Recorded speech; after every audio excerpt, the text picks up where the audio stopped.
This story is titled, Mom and Dad Stole My $50K University Fund from My Safe and Secretly Spent It on My Golden Brothers engagement party, claiming it was payment for raising me. When I said it was unfair, we got into an argument and Dad kicked me. But thankfully, Grandfather stood up for me.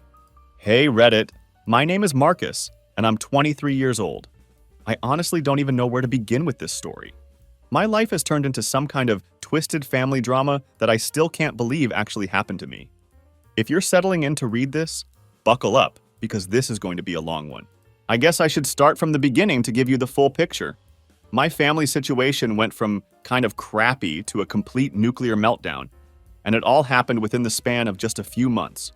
Looking back now, I can see all the red flags that were there, but when you're living in the middle of it, those warning signs aren't so obvious.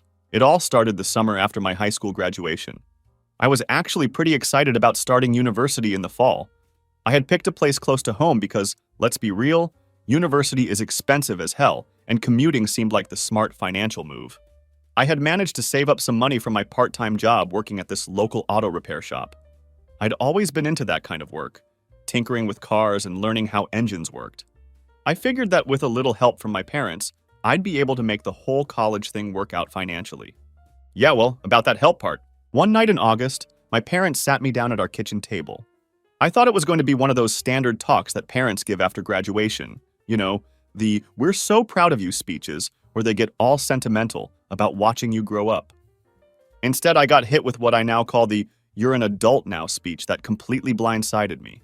Marcus, my mom Carol started, folding her hands on the table with this serious expression I'd rarely seen before.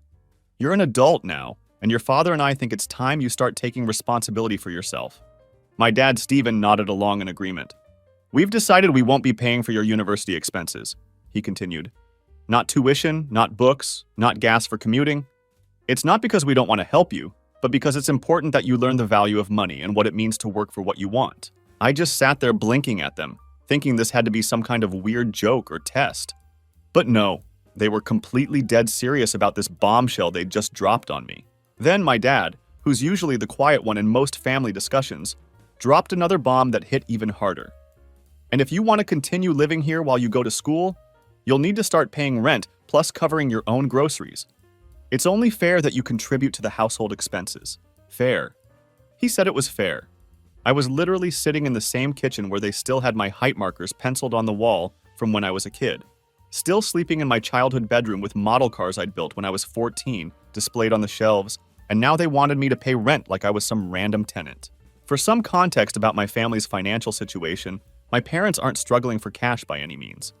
My mom is a high school English teacher, and my dad works as an accountant at a local firm here in Tampa. They live in a decent 3-bedroom house in an okay neighborhood. They make ends meet without too much trouble, though there's not a ton left over after all the bills. Still, they definitely weren't asking for rent because they desperately needed the money to survive. This was clearly some twisted life lesson they had decided I needed to learn, one they had never bothered teaching me gradually or preparing me for. Meanwhile, my older brother Brandon, who's 27, has always been the golden child of our family. He was the football star in high school, good-looking, charismatic, the whole package that everyone gravitates toward. Everyone loves Brandon, but especially my parents, who have never held him to the same standards they've always applied to me. It's like we've been living under completely different sets of rules our entire lives. The thing about Brandon, though, is that he's absolutely useless when it comes to actual adult responsibilities and real-world accountability.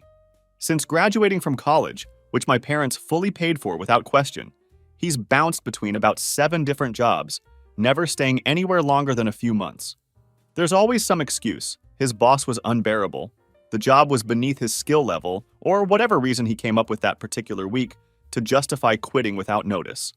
But despite his complete inability to hold down steady employment, there he was living in our parents' basement rent-free whenever he was between apartments, which happened frequently. He got constant handouts whenever he needed something, whether it was the latest iPhone model or money to take his girlfriend Victoria, who's 26, on some fancy date to an expensive restaurant. I should have stood up for myself that night at the kitchen table. I should have pointed out the massive double standard that was staring us all in the face. I should have asked why Brandon got everything handed to him on a silver platter while I was getting slapped with rent and grocery bills. But I didn't want to cause a scene or be labeled as the difficult one who couldn't handle adult responsibilities. So I just nodded along like an idiot and told them I'd figure out how to make it all work. And figure it out I did, even though it nearly killed me in the process. The next few weeks became a blur of panic and frantic calculations as I tried to figure out how to make the numbers work. The rent wasn't completely outrageous. I think they set it at $350 a month, which was way less than I'd pay for an actual apartment in our area. But when you start adding in tuition costs, textbooks, gas for commuting, groceries, my phone bill, and car insurance, it all added up so damn fast that my head was spinning. I started picking up every extra shift I could possibly handle at the auto shop. The owner was a decent guy who knew I was trying to pay for school, so he gave me first dibs on any overtime hours that came up. I was changing oil, rotating tires, fixing brake systems, and handling all the basic maintenance stuff that paid the bills. Sort of, anyway. Moving out of my parents' house crossed my mind about 1,000 times during those first few weeks. I even went apartment hunting with a buddy who was also starting at the same university. But rent in our area is completely insane for what you get. The cheapest one-bedroom apartment we found was still $1,400 a month, and that didn't include utilities, internet, or any of the other expenses that come with living on your own. Even with a roommate splitting costs, there was absolutely no way I could swing that kind of monthly payment and still have money left over for school expenses. So I made a deal with myself that kept me sane during all the chaos that followed. I would tough it out at home, keep my head down, save every penny I could scrape together, and the second I had enough money saved up, I'd be gone forever. That promise became my driving force through all the crap that was about to unfold. The knowledge that someday I'd be completely free of their manipulation and double standards. Living at home quickly became a special kind of torture that I wouldn't wish on anyone. My parents were absolutely relentless about the rent, sending me reminder texts 3 days before it was due every single month, even though I was never once late with a payment. My mom would literally leave post-it notes on my bedroom door with messages like, "Rent due Friday," as if I could somehow forget about the massive drain on my bank account that happened like clockwork. And all the while this was happening, they kept treating Brandon like he hung the damn moon and personally invented sunshine. I'll give you a perfect example of the kind of bullshit I was dealing with. This one time, Brandon maxed out his credit card, buying Victoria some fancy necklace for their anniversary, plus a bunch of designer clothes for himself because he deserved nice things. Instead of telling him to get his shit together and figure out how to pay his own bills like a functioning adult, my parents just paid off the entire balance. I'm talking about $3,500 worth of debt that just got wiped clean without any consequences for him. That exact same week, I asked if they could maybe help me out with my calculus textbook that cost $220. Just the textbook, nothing else. My mom looked at me with this disappointed expression and said, "Marcus, you need to learn how to budget better. Brandon has different expenses than you." Different expenses? Like what? The cost of being the favorite child and getting bailed out of every financial mistake you make? Brandon wasn't exactly helping matters either. He's not evil or malicious, but he's completely oblivious to his own privilege and kind of a dick about flaunting it. He would constantly brag about all the stuff our parents bought for him, completely unaware that I was struggling just to keep my head above water financially. One night, I came home after pulling a brutal 14-hour shift at the auto shop. I was completely dead on my feet, covered in grease and sweat, barely able to think straight from exhaustion. Brandon was sprawled on the couch playing some game on a brand new Xbox Series X that I'd never seen before. "Dude, check this out," he said, without even looking up from the screen. "Mom and Dad got this for me yesterday. The graphics are absolutely insane. You should totally get one." I just stood there staring at him, thinking about how I had just spent the last 14 hours crawling under cars and getting my hands torn up by sharp metal edges just to make enough money to pay for one of my required textbooks. "Yeah," I finally managed to say. "Maybe when I don't have to pay rent to live in my childhood bedroom." He just shrugged like my comment had bounced right off him and went back to his game. That was Brandon in a nutshell, totally incapable of recognizing his own privilege or acknowledging anyone else's struggles, even when they were happening right in front of his face. I'd always heard people talk about how university was supposed to be this amazing time in your life. You know, the freedom, the parties, making lifelong friends, finding yourself, all that coming-of-age stuff you see in movies. For me, it was just pure survival mode from day one with no end in sight. My daily routine was absolutely brutal and unsustainable. I'd be up at 6 a.m. and out the door by 7 a.m. I'd be at university for morning classes until around noon, then drive straight to the auto shop to work until 8 o'clock or 9 p.m. I'd drag myself home, shovel whatever food I could afford into my face, try to do homework until my eyes wouldn't stay open anymore, then crash for a few hours before doing it all over again the next day. Weekends weren't any better than weekdays. That's when I'd try to catch up on all the assignments I couldn't finish during the week because I was too exhausted to think straight. Or I'd pick up extra shifts at the auto shop when they were available. I never went to parties, never joined any campus clubs or organizations, never did any of the normal university social stuff that everyone else seemed to be enjoying. It was just work and study, study and work on an endless loop that was slowly killing me. The auto shop job was decent most days, and I genuinely liked working with my hands. I was pretty good at it too, which felt nice since I wasn't getting validation anywhere else in my life. The owner started teaching me more advanced repair techniques when he saw I had a natural knack for it, especially with older cars that required more specialized knowledge. But the physical toll was absolutely rough on my body. I was always bent over engines, crawling under vehicles on concrete floors, lifting heavy parts and components. My back constantly hurt, and my hands were perpetually stained with grease that never seemed to completely wash off, no matter how hard I scrubbed with industrial soap. Then, I'd drag myself home and try to focus on differential equations or economic theory with eyes that could barely stay open. There were countless nights when I fell asleep at my desk, only waking up when my alarm screamed at me the next morning, leaving me with a crick in my neck and homework that still wasn't finished. My parents saw all of this happening right in front of them. They watched me drag myself through the front door late at night, exhausted and grimy, barely able to stand up straight. They saw the towering stack of textbooks I was working through at the kitchen table. They knew exactly how hard I was pushing myself just to survive. And what was their response to watching their son nearly work himself to death? "Don't forget the rent's due Friday." Or, "We noticed the electricity bill went up this month. Are you leaving your lights on when you're not in your room?" Meanwhile, Brandon continued floating through life without a single care in the world. He'd managed to score these random jobs that would last a few months. Retail work at the mall, bartending at some dive bar, sales at a cell phone store, before inevitably quitting for some completely stupid reason that made no sense to anyone with half a brain.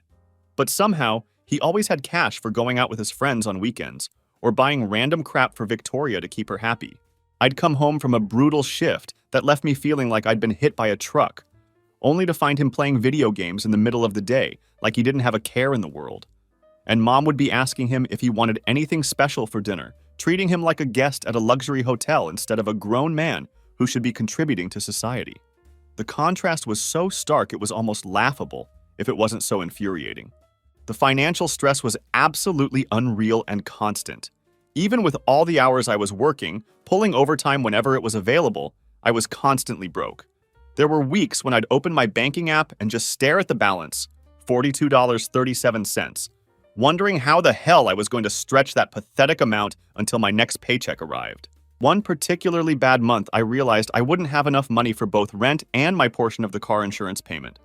I swallowed what little pride I had left and asked my mom if she could maybe cover my groceries for that week, just to help me squeeze by until I got paid again. She looked at me like I'd asked her to donate one of her kidneys to a complete stranger. "Marcus," she said slowly, like she was talking to a 5-year-old who couldn't understand basic concepts. "We're already doing so much for you by letting you stay here in this house." Letting me stay here. I was paying rent to stay there. I was paying to live in their house, in my childhood home, while working myself into the ground. The mental gymnastics she was doing to make me out to be the burden, and Brandon the blessing, was Olympic-level impressive. I locked myself in my room that night and seriously considered just dropping out of university entirely. What was the point of killing myself for a degree when the deck was so clearly stacked against me? But quitting would just prove them right, that I couldn't hack it as an adult, that I needed handouts like Brandon apparently did. So I gritted my teeth and pushed through another semester. I finished that semester with decent but not great grades, which was honestly a miracle considering the circumstances. Every single night as I collapsed into bed, I'd remind myself of the same mantra. This isn't forever. Someday I'll be free of all of this. I just have to survive until then. Things took an even weirder turn when Brandon announced that he was getting engaged to Victoria. They'd been dating for about 2 years at that point. and suddenly they were planning this massive wedding like they were royalty or something. It was completely over the top for two people who had no steady income or savings to speak of.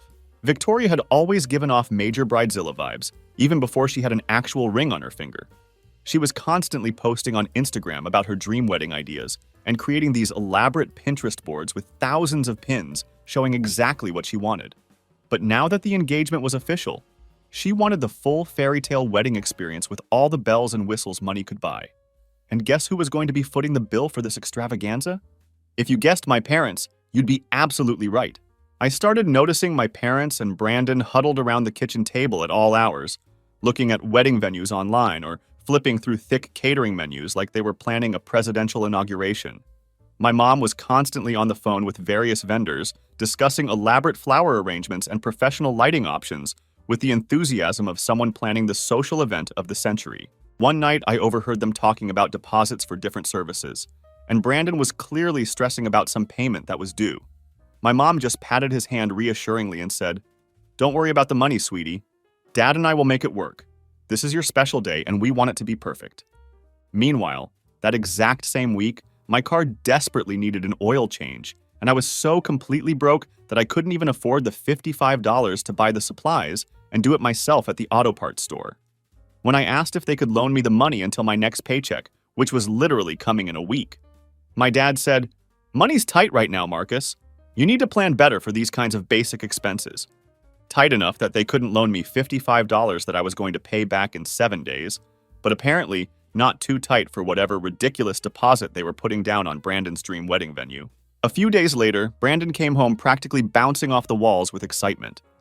He'd just been to tour the venue with my mom and Victoria, and he couldn't wait to show me pictures on his phone. It was some fancy country club with immaculate grounds and a ballroom that looked like something out of a movie. He kept swiping through shots of crystal chandeliers, marble floors, and this giant fountain with the club's monogrammed initials. "Pretty sick, right?" he said, grinning like he'd just won the lottery. "We got the whole place reserved for October. It's going to be absolutely perfect."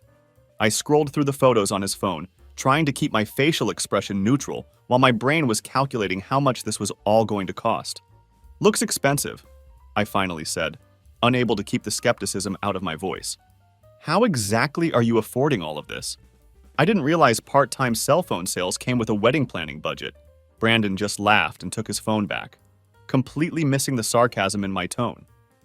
"Mom and Dad are helping out big time," he said casually.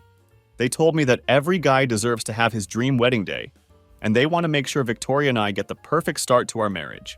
Every guy deserves his dream wedding, apparently. But not every son deserves help with university education." The double standard was so blatant and ridiculous that it made my head spin with disbelief. The wedding planning only got more insane as the months went on. Victoria wanted everything to be top of the line and premium quality. She wanted a designer wedding dress that cost more than most people's cars, premium catering with a 5-course meal that included options for every possible dietary restriction, an open bar with signature cocktails created specifically for their wedding, a professional photo booth with props, and a live band instead of a DJ. I actually knew she was a gold digger from the very beginning, but of course I didn't say anything about my suspicions. And my parents were just funding all of it without asking a single question about the costs, or whether any of it was reasonable. Brandon started spending even more time at our house, sitting with Mom at the kitchen table for hours, going through endless guest lists or browsing wedding websites while I tried to study for my exams at the other end of the table. It was like living in some kind of bizarre alternate reality where my brother was being rewarded for doing absolutely nothing productive with his life, while I was being punished for trying to better myself through education and hard work. One night, I was grabbing a late snack from the kitchen when I overheard my dad and Brandon talking in the living room. They were discussing honeymoon options, and I could hear the excitement in their voices as they browsed through different resort websites. "The resort in the Bahamas looks really nice," my dad was saying, clearly looking at something on his laptop screen. "It's a bit more than we originally budgeted for the honeymoon portion, but it's only a few thousand extra, and this is a once-in-a-lifetime experience." A few thousand extra. Just like that. Like it was pocket change they'd found in the couch cushions. Where the hell were they getting all this money from? My parents made decent salaries between the two of them, but they weren't exactly in the throw a few extra thousand at a honeymoon category of wealth.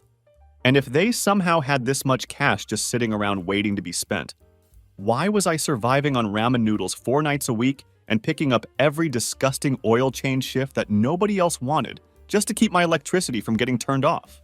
I went back to my room that night and just sat on my bed, trying to process everything I was witnessing. The more I thought about the whole situation, the angrier I became. Here I was, doing exactly what my parents claimed they wanted me to do, being responsible, working hard, paying my own way through life, and I was struggling just to survive each month. Meanwhile, Brandon was being handed everything on a silver platter for what exactly? Being born first? Being the favorite child? It just didn't make any logical sense to me. There had to be something I wasn't seeing, some bigger picture that I was missing. Little did I know that I was about to get the whole ugly truth, and it was going to be so much worse than anything I could have possibly imagined. I'd been bottling up all this frustration and anger for almost 2 years at that point.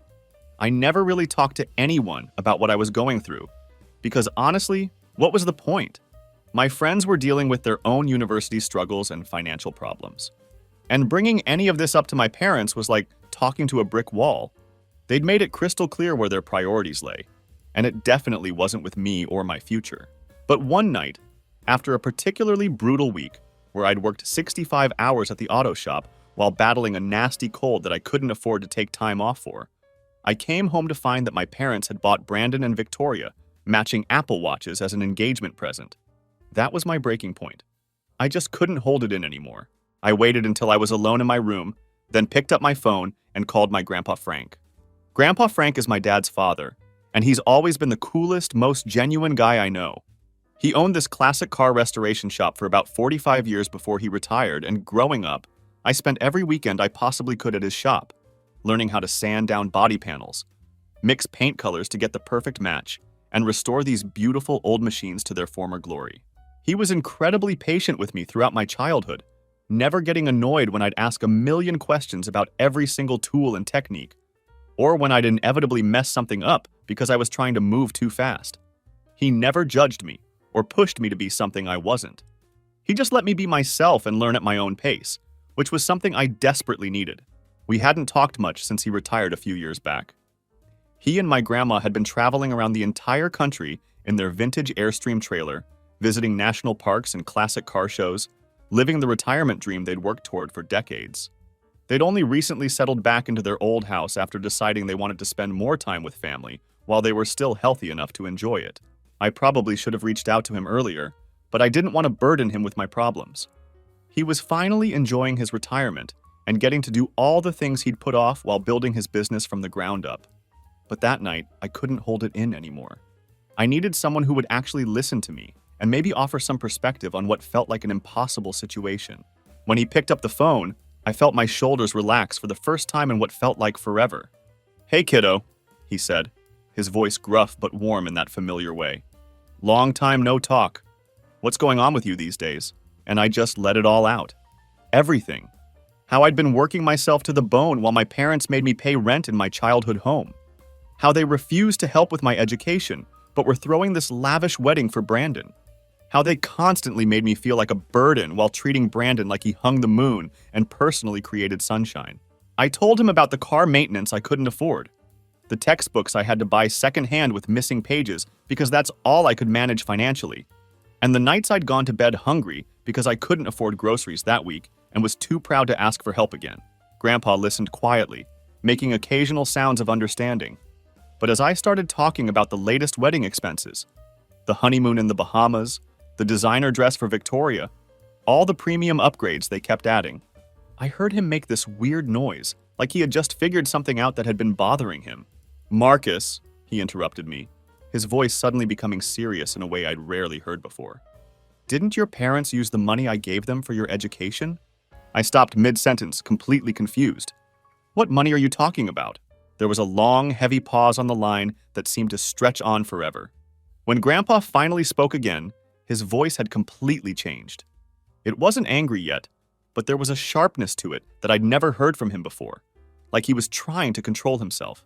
"When you were 16 years old, I set aside $75,000 specifically for your university fund," he said slowly, like he was choosing each word very carefully.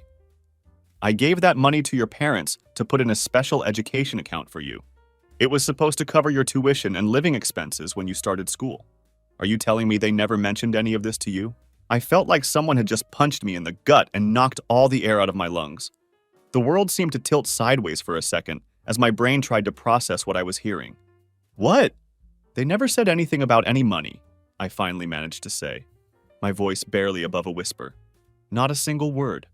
I've been paying for everything myself, all of it. I've been working myself half to death to cover tuition while they... I couldn't even finish the sentence. The betrayal was too raw, too fresh, too overwhelming to put into words. Grandpa let out this heavy sigh that seemed to come from deep in his chest. Marcus, that money was specifically for you, he said, his voice getting harder with each word. I gave it to them because I wanted to make sure you had a solid start in life. I didn't want you to have to struggle through school like I did when I was young. If I'd known this is what they were doing with it, it took me several minutes to fully process what he was telling me. All this time, I'd been told that my parents couldn't afford to help me with school. They wanted me to learn independence and understand the value of money, they said. But now I was finding out that they'd had $75,000, specifically designated for my education, and they hadn't bothered to tell me about it. That amount would have covered my entire community university tuition, with plenty left over for books, supplies, and living expenses. Hell, I could have even transferred to a 4-year school later without worrying about the financial burden. I could have focused on my studies instead of working myself to complete exhaustion. I could have had a normal university experience instead of this endless grind that was slowly killing me. They lied to you, Grandpa said, his voice now hard with barely contained anger. They flat out lied to you. That money was yours, Marcus. Not theirs, not Brandon's, yours. I couldn't speak for a long moment. Part of me wanted to scream, to break something, to drive over to the house and confront them immediately. But mostly I just felt completely numb, like my brain couldn't quite accept what I was learning. What do you think they did with it? I finally asked, barely able to get the words out past the lump in my throat. I don't know for certain, Grandpa said, but I'm going to find out. And Marcus, this isn't just morally wrong. What they've done might actually be illegal. That money was in a designated university fund with your name on it. If they've been taking it out for other purposes, especially bit by bit while claiming family emergencies to avoid early withdrawal penalties, well, let's just say I have a friend who's a damn good lawyer. I'd always known Grandpa as the laid-back, easygoing type who rarely got worked up about anything. But now he sounded ready for war. And honestly, it felt good to finally have someone in my corner who was willing to fight for me. Marcus, he added, his voice softening just a little, you're not alone in this anymore. I'm going to handle this situation, and I want you to just focus on your studies for now, okay? Don't worry about confronting them yet. Let me gather some information first. Hearing him say that made something inside me break open. For years, I'd been carrying everything on my own, thinking that no one cared enough to notice what I was going through. But now, finally, someone was in my corner. Someone believed me. Someone was going to fight for me. That night, sleep was absolutely impossible. My mind kept circling back to all the times over the past 2 years when I'd asked for just a little bit of assistance. Help with a textbook, covering groceries for a week, anything to make my life slightly less desperate. And every single time, they'd brushed me off with lectures about budgeting better and learning responsibility. All the times my mom told me I needed to manage my money more carefully, while they were out buying Brandon yet another game console or expensive gadget just because he wanted it. And all along, they had $75,000 sitting somewhere that could have completely changed everything for me. That money could have eliminated the crushing financial stress that was dominating every aspect of my life. I could have been a normal college student instead of someone who was slowly dying from exhaustion and stress. The more I thought about it, the more my initial numbness gave way to pure, burning rage. But beneath all that anger, there was also a tiny spark of something else that I hadn't felt in a very long time. Hope. For the first time in years, I wasn't fighting this battle completely alone. Grandpa was on my side, and from the way he sounded on the phone, he wasn't going to let this situation go until it was resolved. Something was finally going to change. 4 days after my phone call with Grandpa, my phone lit up with his name again. I was in the middle of a shift at the auto shop, but I immediately stepped outside to answer it. I've been looking into this situation, Marcus, he said, without any preamble, his voice tight and controlled, but I could hear the anger simmering just underneath the surface. Your mother has been making withdrawals from your university fund for the past 3 years. Small amounts at first, a few $100s here and there, always marked as family emergency to avoid penalties. Then much bigger chunks started disappearing when Brandon and Victoria got engaged. My stomach dropped as the reality of what he was saying hit me. How much are we talking about? Most of it, son. Most of your money is gone. There was a pause before he continued. I'm coming over to your house tonight to talk to your parents, and I want you there too. This ends now. My first instinct was to panic. I don't know, Grandpa. Maybe we should... You need to be there, Marcus, he said firmly, cutting me off. This is your future they stole from you. You have every right to hear what they have to say for themselves. I agreed, even though the thought of the confrontation made me feel physically sick. I finished my shift in a complete daze, my mind racing through all the possible ways this could go down, and none of them seemed like they would end well. That night, Grandpa showed up at our house at exactly 7 p.m. I met him outside and we walked to the front door together. He gave my shoulder a reassuring squeeze before ringing the doorbell, and I could feel the determination radiating off him. My mom answered the door, and her expression immediately shifted from confusion to visible unease when she saw both of us standing there together. Frank? Marcus? What's going on here? We need to talk, Carol, Grandpa said, his voice colder than I'd ever heard it before. About Marcus's university fund that you've been stealing from. The color drained from my mom's face so quickly that I thought she might actually faint. I don't know what you're... Save it, Carol, Grandpa cut her off sharply. I've seen all the bank statements. Every withdrawal, every fake emergency you claim to justify taking his money. My dad appeared behind her, looking between us with growing alarm as he realized this wasn't a social visit. Dad, what's this about? Let us in, Stephen, Grandpa said, his tone leaving no room for argument. Unless you want to have this conversation on the front porch where all your neighbors can hear every word. They reluctantly led us into the living room. Brandon was sprawled on the couch playing some game on his phone, completely oblivious to the tension in the room. He barely looked up when we walked in. Turn that off, Grandpa barked at him. This concerns you too. Brandon rolled his eyes but put down his phone with an annoyed sigh. What's the big deal? Grandpa pulled out a thick folder from his jacket and slammed it down on the coffee table with enough force to make everyone jump. The big deal is that your parents have been stealing from your brother for years. That's $75,000 I gave them when Marcus was 16, the money that was supposed to be specifically for his education. They've been using it to fund your wedding and bail you out of every financial mess you've created. Brandon looked confused and then turned to our parents with a puzzled expression. What's he talking about? My dad shifted uncomfortably in his chair, unable to make eye contact with anyone. Dad, you don't understand. We've had unexpected expenses over the years and... Don't give me that crap, Stephen, Grandpa snapped, his voice getting louder. I've got all the withdrawal records right here in black and white. Family emergency, my ass. Unless you consider buying Brandon an Xbox Series X a life-threatening emergency, or putting down deposits on wedding venues, or that expensive trip to the Bahamas you've been planning for their honeymoon. I looked directly at my parents, waiting for them to deny it, to have some reasonable explanation that would make this nightmare make sense. But they just sat there looking guilty as hell, staring at the floor like children who'd been caught stealing from the cookie jar. Is it true? I asked, my voice barely steady as I fought to keep my emotions under control. You had money specifically set aside for my university education this whole time? While I've been killing myself working and taking out loans, struggling just to survive each month? My mom couldn't even look at me directly. My dad just continued staring at the floor like it was the most fascinating thing he'd ever seen. Answer him, Grandpa demanded, his voice like steel. My dad finally looked up, his face flushed with what I could only assume was shame. We were going to pay it back eventually, he said weakly, like that somehow made everything okay. Brandon needed help with the wedding preparations and what about what Marcus needed? Grandpa interrupted, his anger barely contained now. He's been working himself to the bone, living like a damn slave in his own childhood home while you make him pay rent. All so you could fund your golden boy's fairy tale wedding. It's not that simple, my mom finally spoke up, though she still couldn't meet my eyes. Brandon isn't as naturally independent as Marcus is. He needs more support and guidance to find his way in life.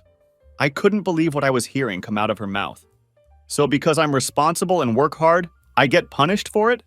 While Brandon gets rewarded for being a complete screw-up who can't hold down a job for more than a few months? Brandon jumped up from the couch, his face red with indignation. Hey, watch it! Not everyone wants to waste their life crawling under cars like some grease monkey. Some of us have bigger ambitions than that. Better than being a leech who sucks money from his family, I shot back, my patience finally snapping. Enough. Grandpa cut us off before the argument could escalate further. Here's what's going to happen, he continued, his voice firm and leaving no room for negotiation. You're going to pay back every single cent of that $75,000 within the next 30 days, or I'm not only cutting you completely out of my will, I'm also pressing criminal charges for financial fraud. That money was in a designated university fund with Marcus's name on it, and what you've been doing is completely illegal. You wouldn't do that, my mom gasped, her hand flying to her chest. That would mean we'd have to cancel the wedding. We don't have that kind of money just sitting around. Try me, Grandpa said coldly. I've already talked to my lawyer about this situation. Those withdrawals you marked as emergencies to avoid the early withdrawal penalties? That's fraud, Carol. And you of all people should know better, being a teacher who's supposed to set an example for young people. Wait, what? Brandon suddenly looked panicked, jumping up from the couch like he'd been electrocuted. Cancel my wedding? You can't be serious about this. Victoria will absolutely freak out. We've already sent out all the invitations to everyone. The room went completely silent for a moment, the weight of Grandpa's ultimatum settling over everyone like a heavy blanket. Then my dad suddenly stood up, his face flushed with anger that seemed to come out of nowhere. He turned directly toward me, pointing an accusing finger.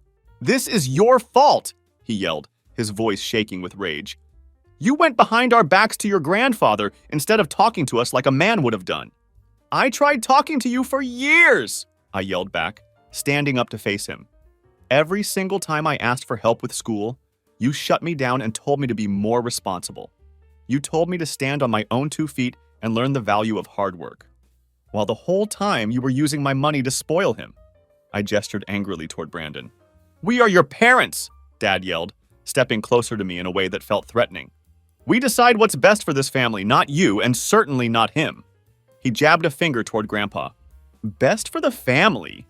I laughed bitterly. You mean best for Brandon, right? Because I sure as hell haven't seen any benefits from your brilliant family decisions. That's when my dad completely lost control. His hand shot out and slapped me hard across the face, the sound cracking through the room like a gunshot. The force of it made my head snap to the side, and I could feel the sting spreading across my cheek. Everyone froze in complete shock. My cheek burned from the impact, but not nearly as much as the rage that was burning in my chest. I stood my ground, staring him down with every ounce of defiance I could muster, silently daring him to try that again. The room was so quiet you could have heard a pin drop.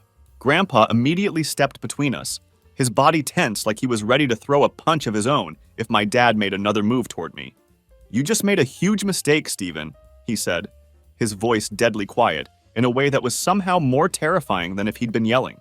My mom was crying now, these pathetic little sobs that made me feel absolutely nothing. After everything they'd put me through, I couldn't summon even an ounce of sympathy for her tears. Brandon was still standing by the couch, and I noticed he was actually smirking slightly, like he was genuinely enjoying seeing me get put in my place. That smile told me everything I needed to know about where his loyalties truly lay, even after learning that his wedding had been funded with stolen money. Marcus is coming home with me tonight, Grandpa announced, breaking the heavy silence that had settled over the room. And you've got exactly 30 days to get that money back. Every last penny, with interest. I didn't wait for them to respond or try to argue. I went straight to my room and grabbed a duffel bag, then started throwing in clothes, my laptop, textbooks, and a few other essentials that I'd need. I could get the rest of my belongings later when the situation had cooled down. Right now, I just needed to get out of that toxic house before I did something I'd regret for the rest of my life. When I came back to the living room with my packed bag, my dad had disappeared into the kitchen, and I could hear cabinets slamming violently as he took out his anger on the furniture. My mom was still crying on the couch, looking like her world was falling apart. Brandon stood in the hallway, deliberately blocking my path to the front door. Nice job ruining everything, he hissed at me, his face twisted with anger and resentment. You always have to make everything about you, don't you? Can't stand to see other people happy. I just pushed past him without giving him the satisfaction of a response. Enjoy your backyard wedding, I said over my shoulder as I headed for the door. Grandpa was waiting for me by the entrance, car keys already in his hand. "You ready to get out of here, son?" I nodded, not trusting myself to speak without my voice breaking. As we walked out to his pickup truck, I could hear my mom calling after me from the doorway, but I didn't look back. I couldn't. If I had turned around and seen her face, I might have completely lost it. When we arrived at Grandpa's house, he showed me to the spare bedroom. It was a simple, comfortable space with a window that overlooked his detached garage, where he still kept his favorite classic car projects. Even though my entire world had just been turned upside down, it already felt more like home than my parents' house ever had in recent years. That night, I slept better than I had in years, despite all the chaos and emotional turmoil swirling around me. For the first time in a very long time, I felt safe and protected, like I wasn't fighting the entire world completely alone anymore. After that confrontation, my parents' whole elaborate wedding operation fell apart like a house of cards. They'd been cruising along for months like nothing was wrong, spending money they didn't have on things they couldn't afford. But Grandpa wasn't playing around with his threats, and when they finally realized he wasn't bluffing about the legal consequences they'd face, the panic set in hard and fast. The fallout hit exactly 1 week before the wedding was supposed to take place. Suddenly, the fancy country club venue was too expensive to maintain. The premium catering with the 5-course meal needed to be scaled back dramatically. The live band got canceled. The professional photographer was replaced with someone's cousin who had a decent camera. And the honeymoon to the Bahamas? That got canceled entirely. Brandon was absolutely freaking out about all these changes. Then he made the mistake of calling me, thinking he could somehow convince me to make this all go away. I almost didn't pick up the phone, but I decided I wanted to hear whatever pathetic excuse he was going to come up with. "Are you happy now?" he snapped as soon as I answered, not even bothering with a greeting. "You've ruined everything that was important to me. Mom and Dad just told me they have to cancel the venue, the caterer, and practically everything else we had planned for the wedding. Not my fault they stole my money to fund your big day," I shot back without an ounce of sympathy. "Look, bro," his voice suddenly changed to a more pleading tone. "I didn't know about any college fund, I swear to God. If I'd known they were using your money for the wedding, I would have said something to stop it." I couldn't help but laugh at the audacity. "Yeah, right. I'm sure as hell you knew all along. And if you didn't know, then you're the one who suggested they use emergency funds for your wedding expenses. Because you're not exactly stupid enough to think they had that kind of money just lying around." "The wedding's next week, man," Brandon continued, his voice getting more desperate with each word. "Victoria's already freaking out about all these changes. Her family is flying in from Atlanta specifically for this. Her grandparents have already booked non-refundable tickets, and her whole extended family has made arrangements to be here." He was practically begging now, and I could hear the panic in his voice. "Can't you just let them pay Grandpa back after the wedding? Please, Marcus, I'll owe you big time if you can make this work out." The sheer audacity of what he was asking was almost impressive in its selfishness. "Not my problem," I said coldly. "You want a wedding? Fine. You can get married in Mom and Dad's backyard with a barbecue and a Bluetooth speaker. But if they want me to convince Grandpa to back down, they need to repay the full $75,000 first. And if they do that, I'll even pay for something modest myself, but it comes out of my standards, not theirs." He completely lost it at that point. He started yelling about how I was ruining the most important day of his life, how Victoria's family would think they were complete trash if they had to have a backyard wedding, and how I was just jealous because he was happy and successful while I wasn't. The accusations got more and more ridiculous as he worked himself into a frenzy. "Are you done?" I asked calmly when he finally paused for breath. "Fuck you!" he spat, and then hung up on me. And just like that, the fairy tale wedding didn't happen. At least, not the fancy country club version they'd been planning for months. Victoria was so absolutely pissed when she found out they'd have to scale everything back to a simple backyard ceremony that she called the whole thing off entirely. Apparently, she'd been bragging to all her friends and coworkers about her perfect fairy tale wedding for months. She'd posted endless photos on social media of the venue, the dress, the elaborate decorations they'd planned. The thought of getting married in someone's backyard with grocery store cake and folding chairs was just too much for her ego to handle. She broke up with Brandon exactly 3 days before what would have been their wedding day. Most of the guests canceled their plans when they got the news about the venue change and eventual cancellation. Brandon was absolutely furious about the whole situation. He blamed me for everything that had gone wrong, saying I'd ruined his life because I was petty and jealous of his happiness. Meanwhile, I was actually doing pretty well living at Grandpa's place. He'd started letting me help out in his garage, where he still restored classic cars as a hobby, even though he was officially retired. Working on those beautiful old machines was so much more satisfying than the everyday oil changes and brake repairs I'd been doing before. There was something almost artistic about bringing a piece of automotive history back to life. He also started teaching me the finer points of restoration work, how to match original paint colors exactly, how to refurbish interior upholstery to look like new, how to track down rare parts that hadn't been manufactured in decades. It was like being a kid again, spending weekends at his shop learning from a master craftsman, except now I was actually skilled enough to appreciate what he was teaching me. My parents tried reaching out to me a few times over the following weeks, but their messages were always about how I needed to stop this nonsense and come home so we could be a family again. Not once did they actually apologize for what they'd done to me. It was always about how I was tearing the family apart, never about how they'd betrayed my trust and stolen from my future. I deleted their texts without bothering to reply, but Brandon wasn't done causing problems. A few weeks after the wedding disaster, he showed up at Grandpa's place completely wasted. I was in the garage working on this gorgeous 1969 Camaro that a client had brought in for a full restoration. Grandpa trusted me enough to let me handle the project myself, while he went to pick up some specialized parts we needed. Brandon staggered into the garage, reeking of alcohol and barely able to stand up straight. "You ruined my whole life," he slurred, pointing an unsteady finger at me. "Victoria's gone because of you, and now I have nothing." "Brandon, go home," I said firmly, turning back to the car. "You're drunk and you shouldn't be here." "Don't ignore me," he shouted, grabbing my shoulder roughly. "You think you're so much better than me now, working with Grandpa on his precious cars? You think you're special?" I pushed his hand off my shoulder.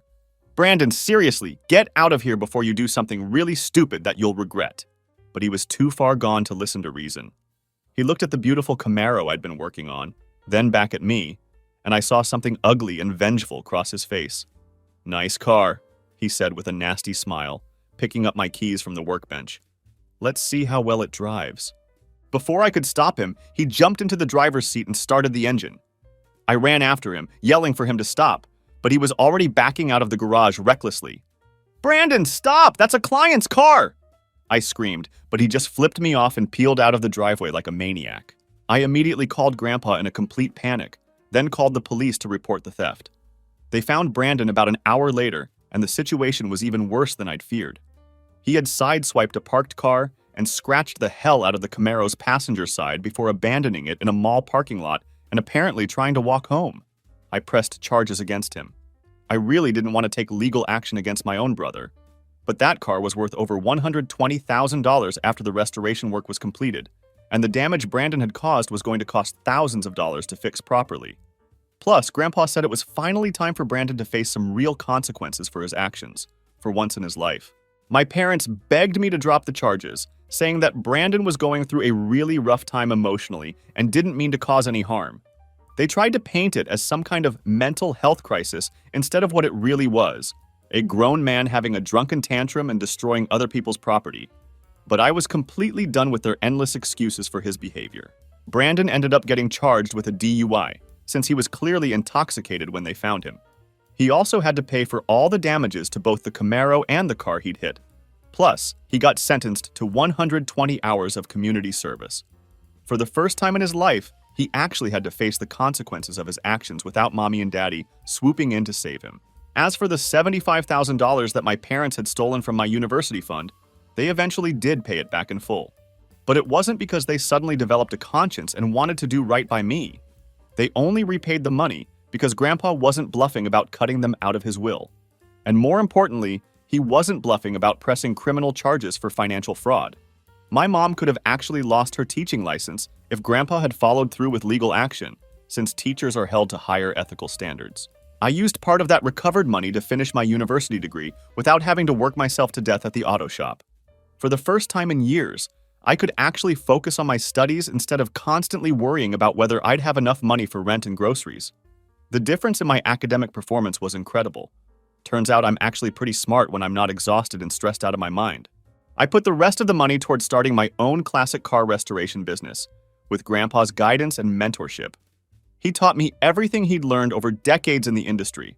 Not just the technical skills, but also how to deal with clients, how to price jobs fairly, and how to build a reputation for quality work. These days, I don't talk to my parents or Brandon at all. I made the decision to cut them off completely after the Camaro incident, and I haven't regretted it for a single day. My classic car restoration business is doing really well, and it turns out there are a lot of people with vintage cars who appreciate someone who does quality work and treats their vehicles with the respect they deserve. Grandpa is now my business partner, and he's still teaching me new tricks of the trade that he's learned over the decades. Working alongside him every day has been one of the best parts of this whole experience. We've restored some absolutely beautiful machines together, and I've learned skills that most people my age could never dream of having. Sometimes I think about how differently things could have gone if my parents had just treated me fairly from the very beginning. If they'd told me about the university fund, if they'd supported my education the way they supported Brandon's wedding, if they'd just been honest with me about their financial situation. But then I remember that if they had done the right thing, I might never have ended up where I am now, doing work I love, surrounded by people who actually give a damn about me and my future. So I guess in a weird way, their shitty parenting and favoritism led me to something much better than what I originally had planned. I have a successful business, a great relationship with my grandfather, and complete independence from the toxic family dynamics that were slowly destroying my mental health. Still, that doesn't mean I'll ever forgive them for what they did. The betrayal of stealing my education fund, the years of making me feel like a burden while treating Brandon like royalty, and especially that slap from my father. Those wounds run deep, and they're not something I can just get over. Some things are unforgivable, and this is definitely one of them. I'm in a much better place now, both financially and emotionally, but I'll never forget how they treated me when I needed their support the most. That's a lesson I'll carry with me for the rest of my life.